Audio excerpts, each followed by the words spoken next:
Thank you. So English, excuse me for my English. Actually, it's always a pleasure for me to pitch INFARM because INFARM is a very, very easy product to sell.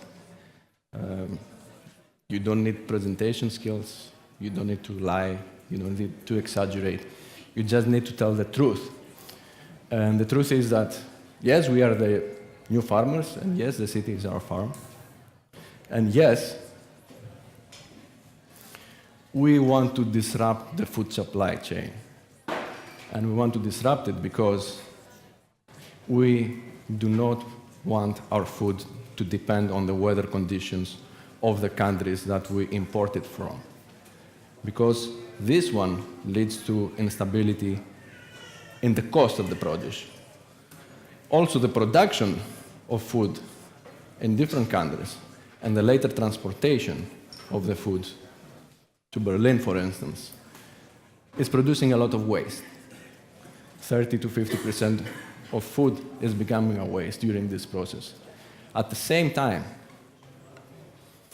the transportation process is reducing the freshness and the nutritional value of your product.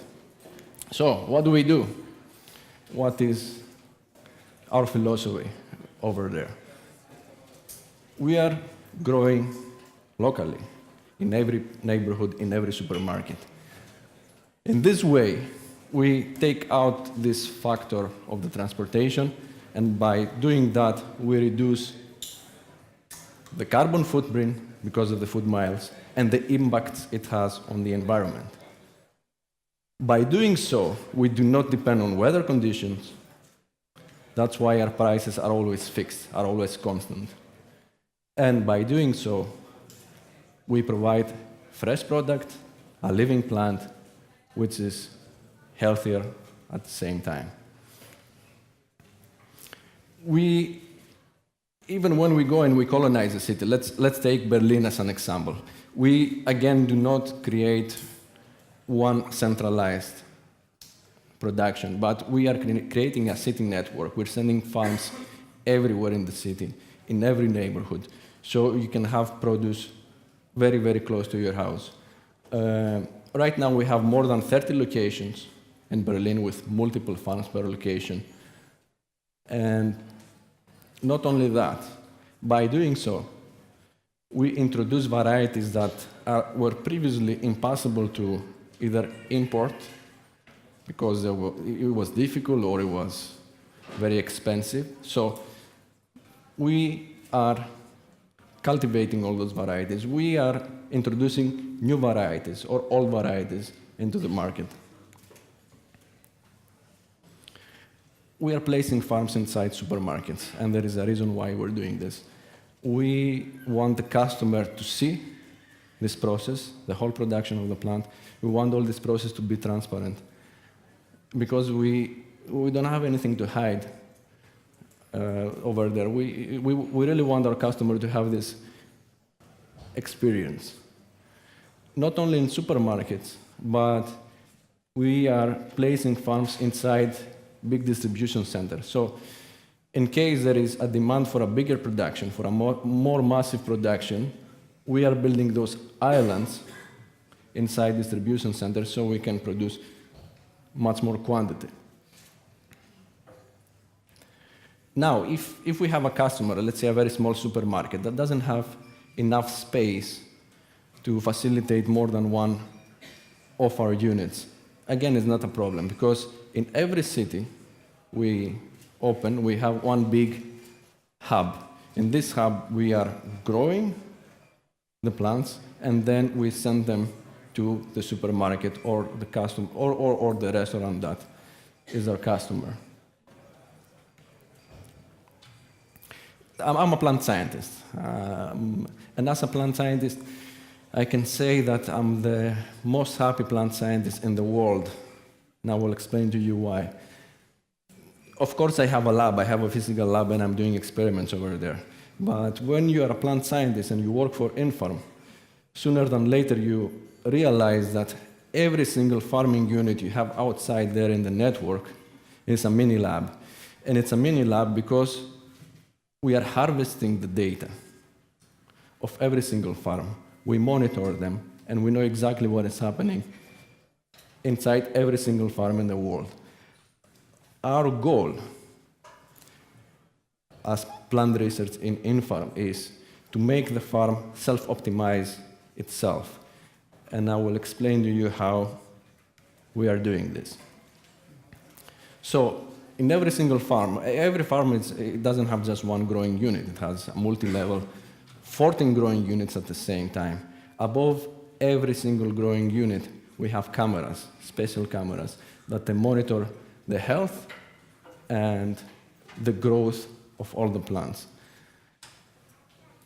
The health status of the plants is communicated to the farm brain, and the farm brain is making adjustments to the light intensity and spectrum according to what plants need at the time.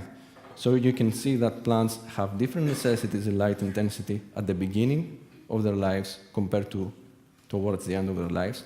And not only that, during a day, during those 18 hours of photo period in a day, you can clearly see that the plants need more or less light. So we adjust the light, we give plants exactly what they need, and by doing so, we reduce the energy consumption of our production. So we improve the production efficiency, the product produced per energy used.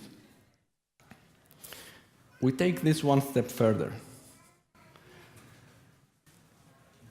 Now, imagine that that square over there is a farm, and we have plants growing inside our farms. As I told you, we monitor the growth of those plants, and the growth is communicated to the farm brain. The metrics of this growth is communicated to the farm brain. At the same time, the metrics of the climate conditions, temperature, relative humidity, light, is communicated to the farm brain. Now imagine plant growth and climate conditions as a big equation. Plant growth is the output of this equation, and climate conditions is the input of this equation. Equation, or you can call it an algorithm. That data are communicated to a central computer where our machine learning intellectuals are doing the tricks over there. I don't really understand what they're doing, but it works. And they train an algorithm based on those harvested data. At the same time, we harvest data from more than 100 locations right now. And the beauty of it is that each farm, it's unique. Each farm has specific environmental conditions. You do not have farms that they have the exact same environmental conditions. And this variance is exactly what it takes for the machine learning algorithm to train better the algorithm, create the perfect growth recipe of the plants, communicate this to the farm brain, and the farm brain create those environmental conditions in order to make the perfect recipe for those plants to grow. So basically what is happening in here is that our plants decide what they need through machine learning. We'd like to take this one step further, because right now we're using special cameras, we call them NDVI cameras, from above the canopy. The next step is to create stereo vision and digitize our plants. We'd like to have 3D plants, because when we have 3D plants, we can estimate more accurately the leaf area, the internode length of every plant, the leaf angle. We can see if there are pathogens in the plant and create even more parameters to feed our machine learning algorithm with. So we control and we monitor almost everything in our farms, and our farms are designed for daily harvest.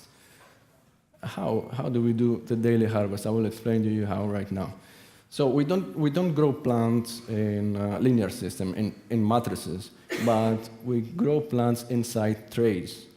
That's the blueprint of the tray, and on the right, you can see an actual tray. How does it look like? As you can see, you have big plants and you have small plants at the same time. What is happening is that when we do the seeding, we place the young plants inside the innermost ring of this tray. And while plants are growing, then we're pushing those plants towards the outer rings of this tray. So there is a day that you can harvest the bigger plants and then push the next generation over there and prepare for the harvest after a couple of days. By doing so, by the way, that's a patent which is protected internationally. By doing so, we double the efficiency of the production. We double the space efficiency of the production. So, for all the above mentioned reasons, we have a longer shelf life. Actually, we do not have a shelf life at all. We're selling living plants. Those living plants have superior flavor. They're much richer in nutrients. And last but not least, we do not use pesticides. Our plants are pesticide-free.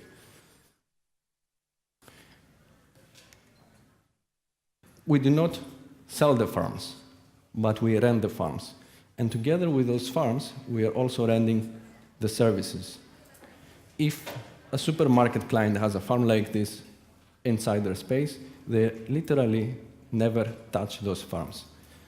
What happens is that we send our own farmers, or INFARMers, we're calling them, and they do the seeding, they do the harvesting, they check if everything is right, and then they move to the next location. We have more than 20 commercial cultivars right now, and we have more than 700 varieties that we can launch tomorrow in the backlog. That catalog is client-specific, so it depends on what the client prefers, what does the neighborhood prefers, the city or the country. So this catalog is changing every time. And now let's watch a video together.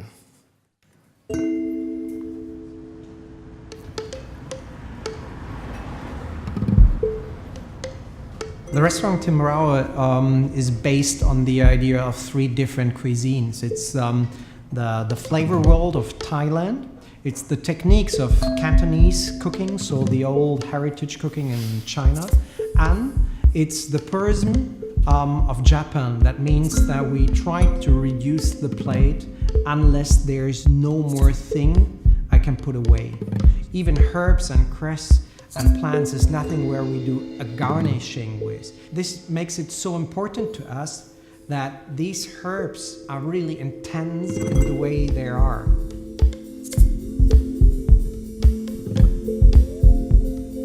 The first time I met INFARM was at one of the metro warehouses, and the taste, the flavor was amazing. It was as clear as you have a laser sword. So focused, so concentrated, and so pure, and I loved it. So in our INFARM farming station, we harvest sometimes a minute before we serve. And that is a difference of taste. Maybe it's just 3 or 5%, but if you're on the top of your game, 3 or 5% is making the difference on the palate from outstanding to wow, wow, wow, yippee, yo, yippee.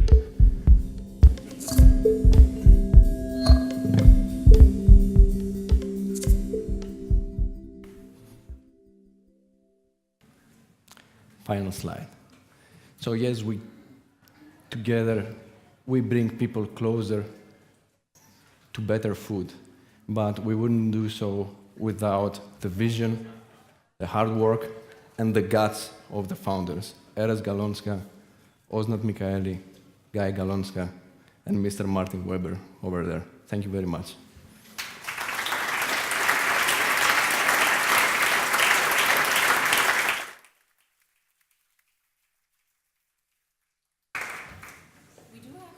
We do have some time left. Do you have any questions for Pavlos? Okay, yes, many. Then we start over there. Hi, I'm Lawrence from the Max Planck Institute. Do you control the microbiome of the water that's aquaponics, right? So do you control what microorganisms live in the water and how they influence growth? Right now we're running some research. Thank you for your question. Right now, that's a very interesting topic. Right now we're running some research, mostly to fight against some pathogens. It's a wonderful vision to feed big cities with INFARM, so I fully agree with what you talk about. My only fear is actually that we are, through INFARM, losing a cultural understanding for regionality and seasonality. You said you have 700 varieties, you're upcoming. Do you border yourself for like no strawberries in winter or something like that? Yeah, we are against seasonality. It's true. Yeah, well, that was always my big question when it came to how should I see INFARM. It's like a 50-50 decision at the moment, and I was hoping that we still stay with some kind of, the nature goes 360 degrees every year, and I don't know if I would sell my customers, or I would like to sell my customers strawberry in winter. The only vegetable we still see as a seasonal plant is the asparagus. Mm. And don't you want to come back to seasonality and regionality somehow? Not really. Let me ask you, if I can produce this plant without any big costs, actually if I can produce this plant cheaper than they produce it at its original season in the country that it's coming from, then what is the problem with this? Well, my only problem actually is that we are completely get into some kind of a perversion that everything is possible at any time. And we love it. Do you? So your children and our grandchildren won't have the sensitivity for strawberries grow in a certain season or asparagus grows in a certain season? Not any thought of that? I mean, those productions are gonna still be running, right? We want to cover part of the demand. INFARM will cover like up to 50% within the next 25 years of every megacity. I'll promise you that. Indoor farming, at least. Indoor farming and vertical farming will raise by far. And I just was wondering if there is any hope that we still stay somehow close to the nature. Maybe that's a romantic thought. Forgive me that, but yeah. You know what? Maybe we could create that story also, like we did with everything. Yeah, if you need a little criticism, I'll be there in the future. Please, you're welcome.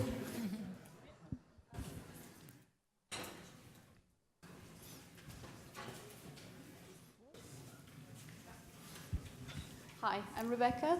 I'm very much pro no seasons. I love indoor farming.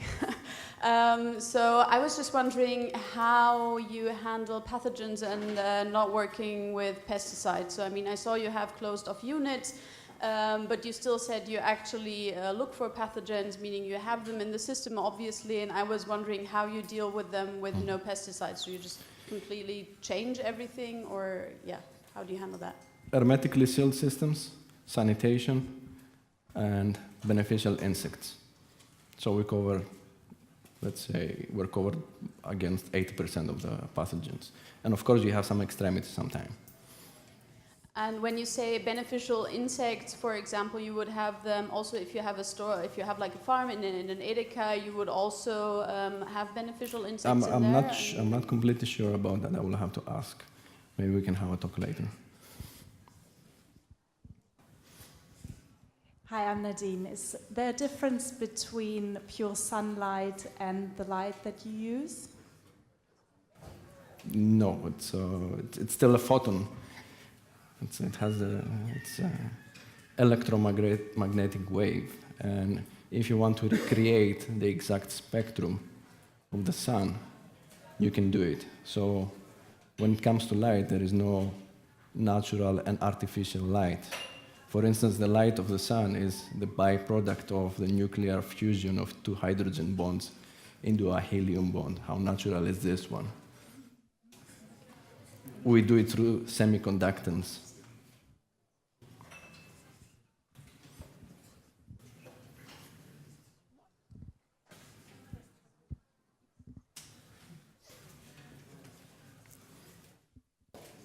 Yeah, I'm from a design liga. I do have a short question about the personality cost. So how often is this farmer coming to the farm? To harvest. Yeah, no, not to, I don't know. What is he doing there? Putting some other insects in, harvest, or At how least does it work? at least twice per week, to Okay. seed and to harvest, to check if everything is fine, clean a bit, and then go to the next location. So twice a week. Yes. Okay, thanks.